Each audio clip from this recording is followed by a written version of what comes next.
segala apapun itu mulai dari guru. Ya, dari. Nah, visi guru dan budaya positif di sekolah. Jadi bagaimana kita membuat sebuah visi atau visi impian kita terhadap murid yang berpihak pada murid, dan juga bagaimana kita menerapkan sebuah budaya positif. Dari mana awalnya? Ya. Nah, ini adalah sebuah perubahan untuk memperbaiki atau menuju ke arah yang lebih baik. Nah, seperti yang Bapak Ibu ketahui, pasti yang percaya, Bapak Ibu sudah mengetahui apa yang namanya visi. Jadi visi itu adalah tujuan. Nah, seperti kita dalam kehidupan sehari-hari aja.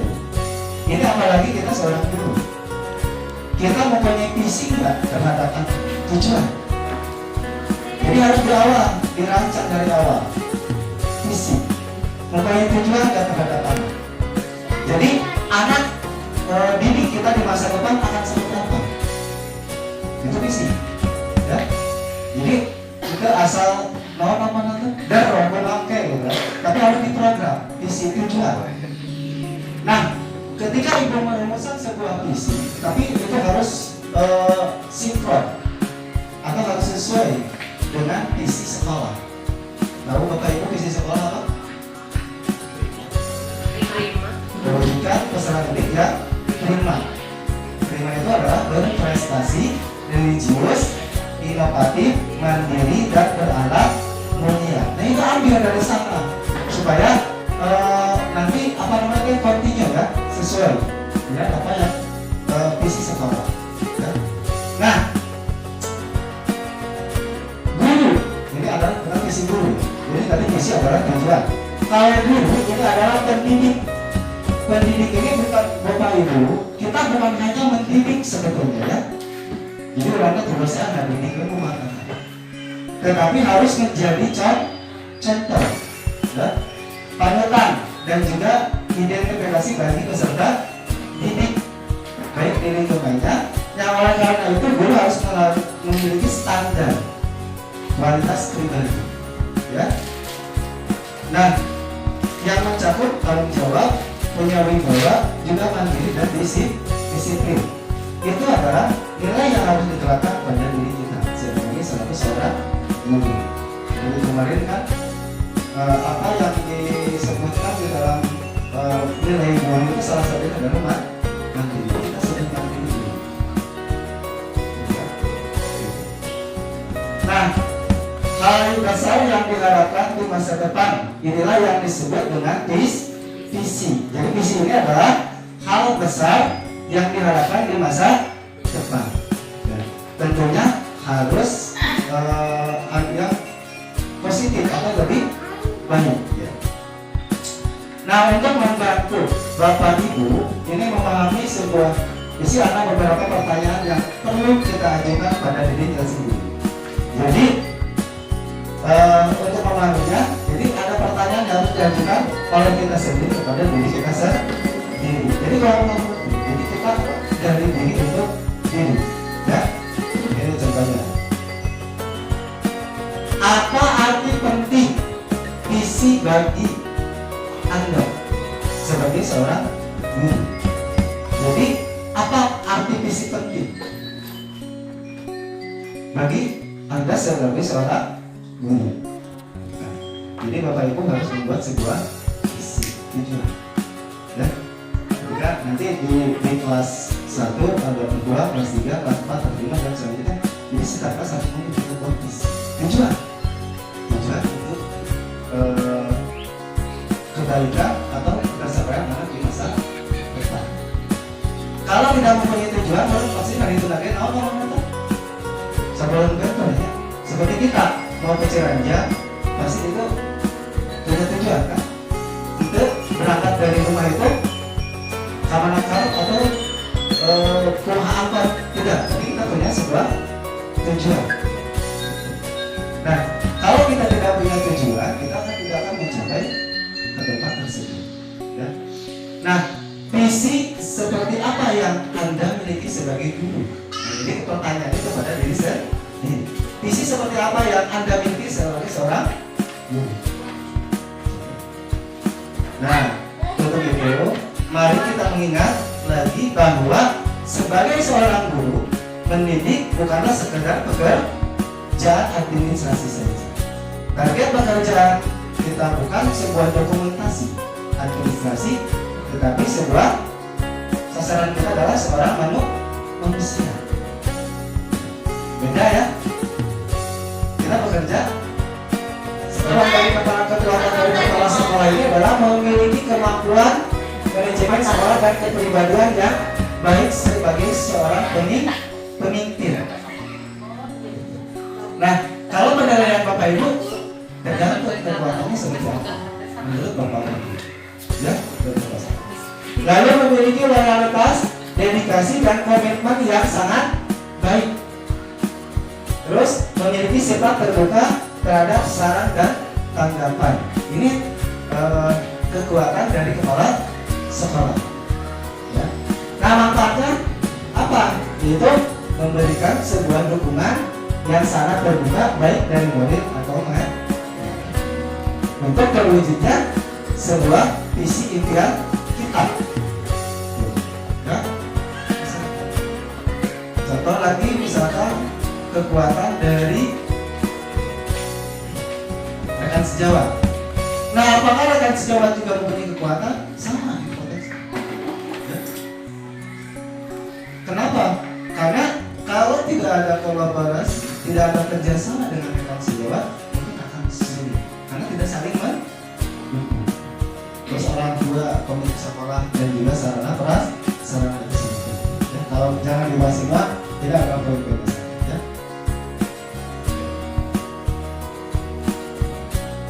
Nah, rancangan strategi perubahan yaitu adalah inquiry apresiatif. Ini Bapak Ibu yang benar ya.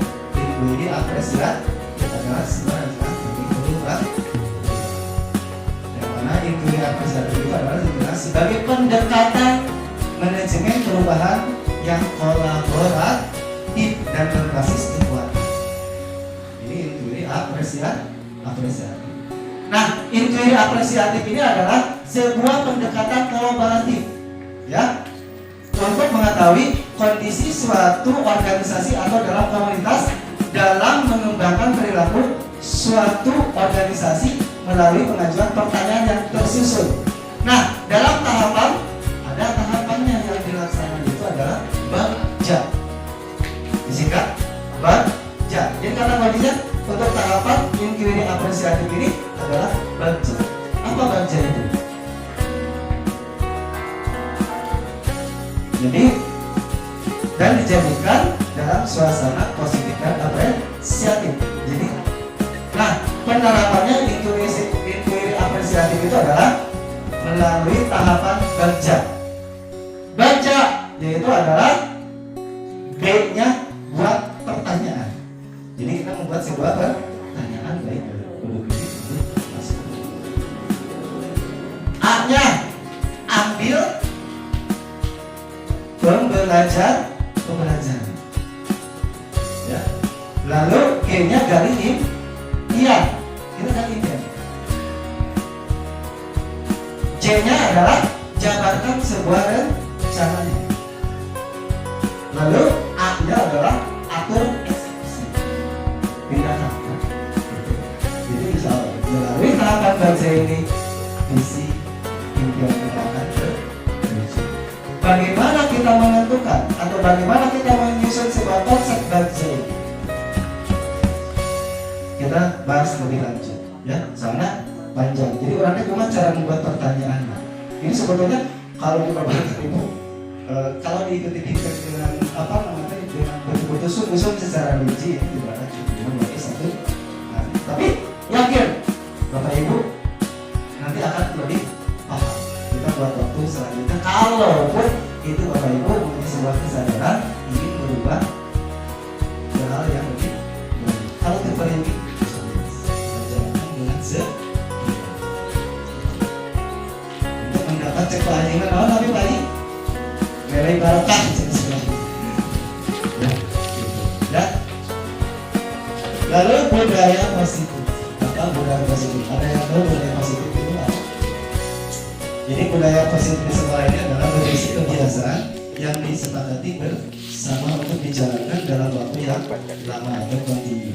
Ya, jika kebiasaan positif ini sudah membudaya, maka nilai-nilai karakter yang diharapkan akan terbentuk pada diri dan juga diri kita sendiri.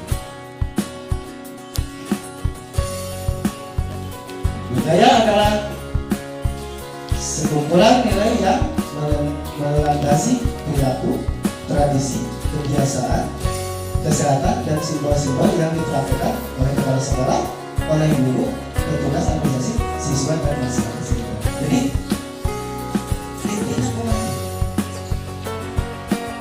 guru sebagai kaulah, ya, karena biasanya anak itu apa? Mencontoh.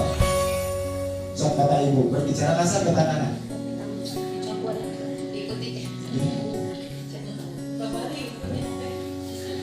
Jadi apapun yang pertama adalah memberi teladan yang baik terhadap itu kecil. Lalu apa saja budaya sekolah itu? Budaya sekolah itu seperti apa? Yaitu religius, jujur, toleransi, disiplin, kerja keras, kreatif, mandiri, demokratis, rasa ingin tahu, semangat dan kebangsaan, cinta tanah air, menghargai prestasi, bersahabat, komunitas, cinta damai, dengan membaca, peduli lingkungan, peduli sosial, dan bertanggung jawab. Itulah adalah sebuah budaya. Ya, budaya. Nah, ketika saya tanya Bapak Ibu, nilai apa yang sudah ada di Bapak Ibu? Satu hal positif bukan? Ketika saya tanya, satu hal positif apa yang sudah ada di dalam diri Bapak Ibu? Saya ini tentukan satu hal positif. Contoh gini, saya suka menonton film India. Itu hal positif bukan? Ya, itu hal positif bukan? Hal positif. Satu hal positif. Apa hal positifnya? Karena saya secara tidak langsung menonton India dengan bahasa India. Secara tidak langsung saya sedikit-sedikit mengerti tentang bahasa India. Itu adalah hal positif. Jadi segala sesuatu itu yang pertama apa? Nah, yang Bapak Ibu harus tahu satu. Apa? Pikiran positif. Coba, Bapak Ibu coba satu aja berpikir positif. Yang pertama harus dibangun dalam diri adalah berpikir positif. Ketika contoh gini, saya besok akan berangkat ke sekolah jam 7. Itu berpikir positif kan? Selanjutnya gimana? Tindakannya kita laksanakan. Kamu udah berpikir positif. Saya harus bangun pagi, saya harus terjun dari sekolah. Saya harus bangun pagi. Terus nilai positif itu, pikiran positif selalu dikembangkan dalam diri kita. Sehingga akhirnya apa? Besoknya dilaksanakan. Setiap hari dilaksanakan. Setiap hari dilaksanakan, akhirnya menjadi sebuah kebiasaan. Jadi yang pertama yang harus dibentuk adalah pikiran positif.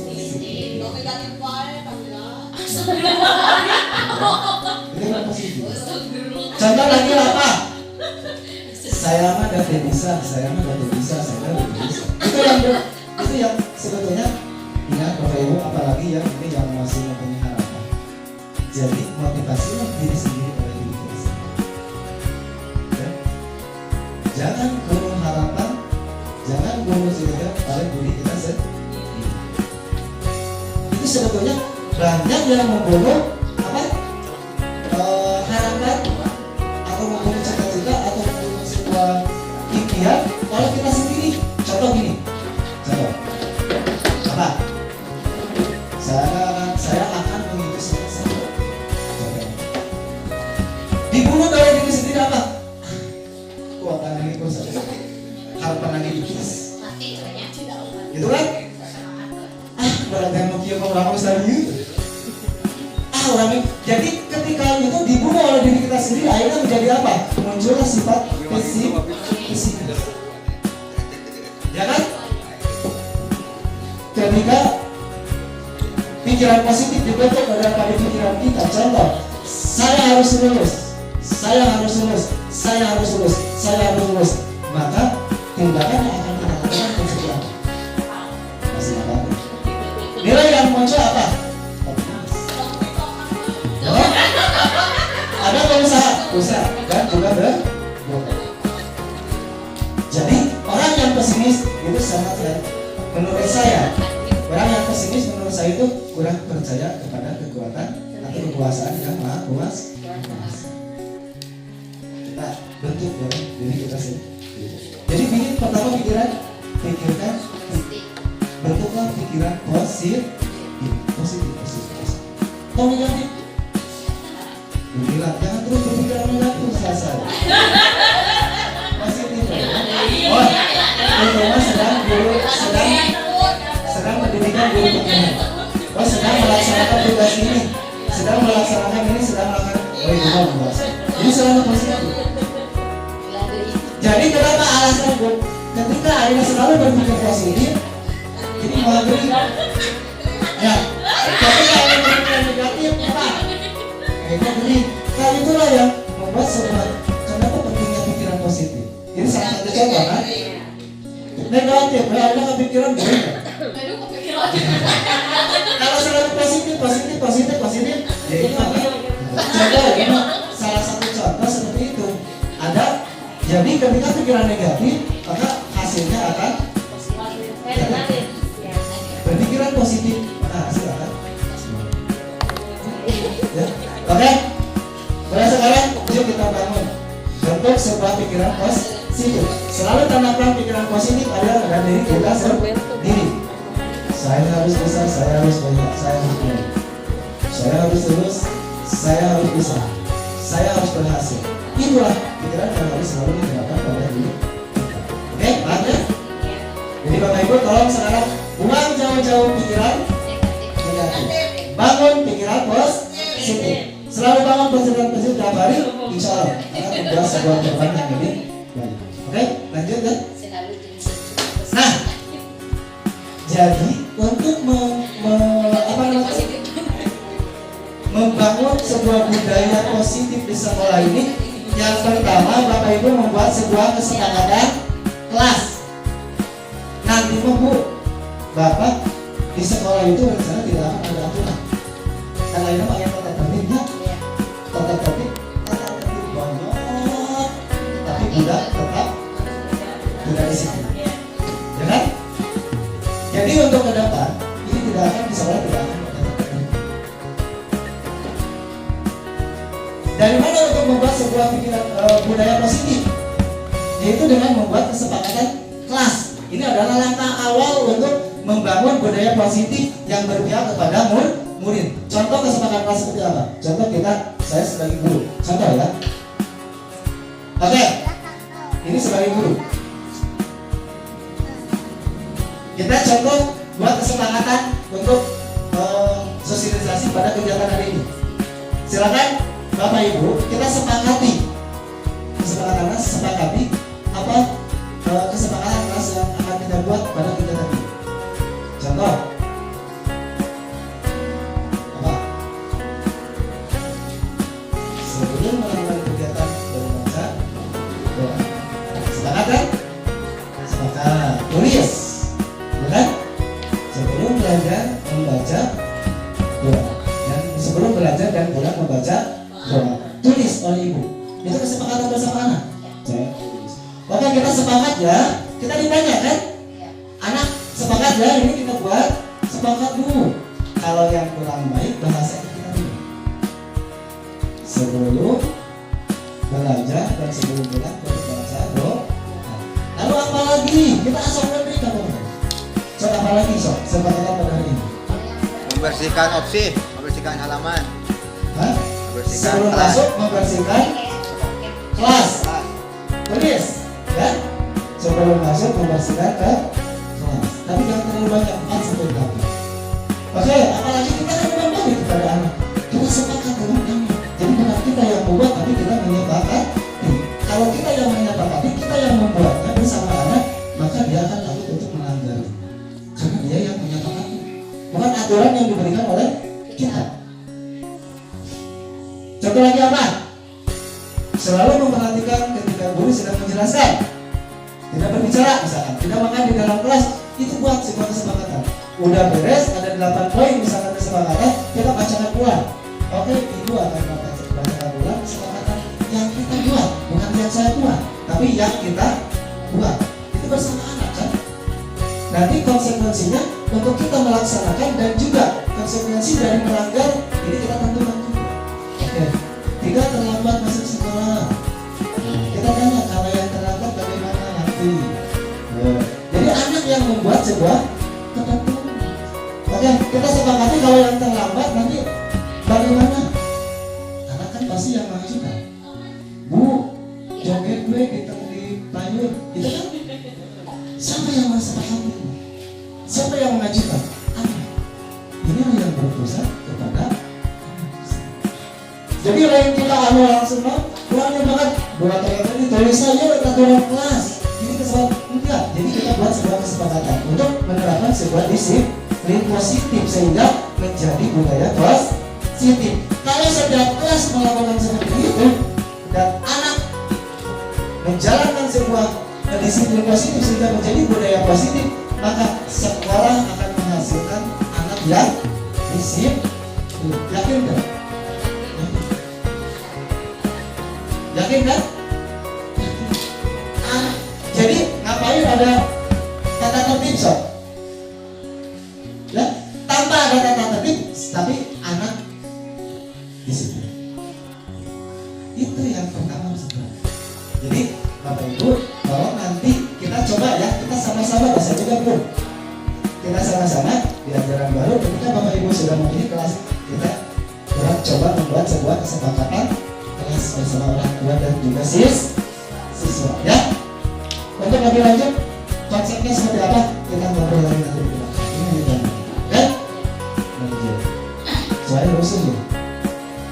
Disiplin positif adalah sebagai landasan untuk membangun budaya positif. Tadi kan supaya anak disiplin. Jadi ingat sekarang tidak boleh ada hukuman. Hukuman itu justru akan tidak akan membuat jarak. Tidak akan jarak dan juga tidak akan menimbulkan sebuah disiplin. Anak takut karena dihukum. Bukan takut karena kesadaran diri. Anak kesiangan, takut kesiangan karena takut dihukum. Bukan takut karena saya sadar tidak berkesan. Jadi harus anak pun harus balik sadar kesadaran di dirinya sendiri. Itulah ya. Disiplin positif adalah sebuah model disiplin yang difokuskan pada perilaku positif, murid akan menjadi pribadi yang berhormat dan juga bertanggung. Nah, kebalikan dari disiplin positif itu adalah disiplin negatif yang berfokus pada hukuman. Jadi, bagi ibu kalau misalnya tidak boleh menghukum tapi bagaimana siswa? Jadi seperti ini. Kalau kita untuk menerapkan anak tidak boleh membuang sampah, ketika jangan seperti ini. Ketika ada anak membuang sampah, kita kurang dicarikan, kita kasih sanksi. Itu bukan. Jadi bawa keliling. Contoh ya, yuk anak-anak kita keliling dulu kelas, misalkan kalau di kelas. Coba perhatikan anak-anak apa yang kurang rapih di sini. Oh, banyak sampah, ya kan? Nah, untuk tidak banyak sampah, apa yang harus kita lakukan? Jadi kita bertanya lagi. Jadi bukan kita yang menyuruh. Oh, banyak sampah, silakan ambil. Itu kita yang menyuruh. Ya, tapi kita bertanya lagi kepada siswa tersebut. Oh, bu, cuma banyak. Jadi siswa yang menggali, siswa yang analisis, tapi siswa juga yang nanti mengerjakan masalah. Kita hanya apa? Menurut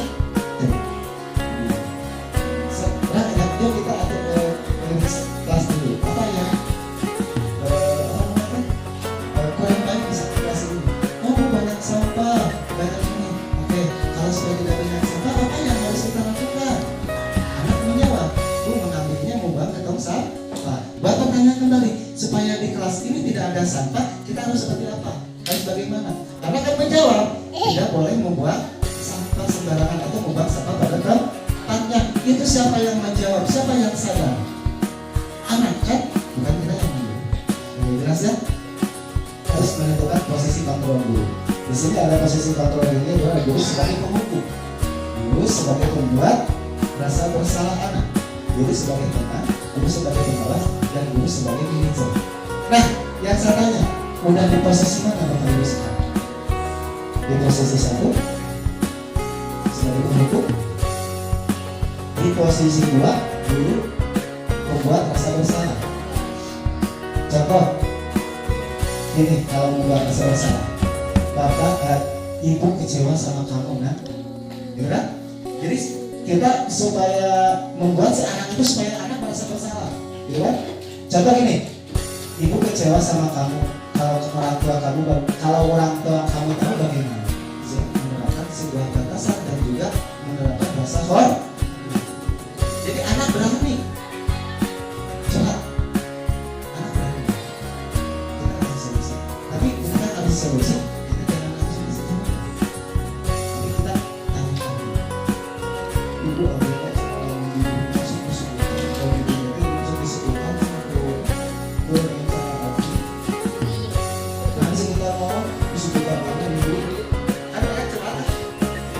Ketika kita jangan masuk nih, polis ini harus ini supaya rancangan hidup penyebutan kedakuman. Nah, makanya nyebutan rancangan hidup. Kalau abdi kan sudah nyebutan, kalau dia nyebutan kan gitu ya. Nah, supaya rancangan hidup penyebutan dengan hidup kedakuman. Nah, pertanyaan penyebutan aja ibu. Nah, itu kan anak yang ngasih jawab anak yang mengajarkan masalah. Bukan kita ya, nanti kita upayakan sekarang ada di posisi apa? Posisi mana? Yaitu guru sebagai manajer. Ya. Guru sebagai manajer bertanya dan membuat sebuah kesepakatan. Ya, oke, kita ulang sama-sama berubah menempati posisi guru sebagai manajer.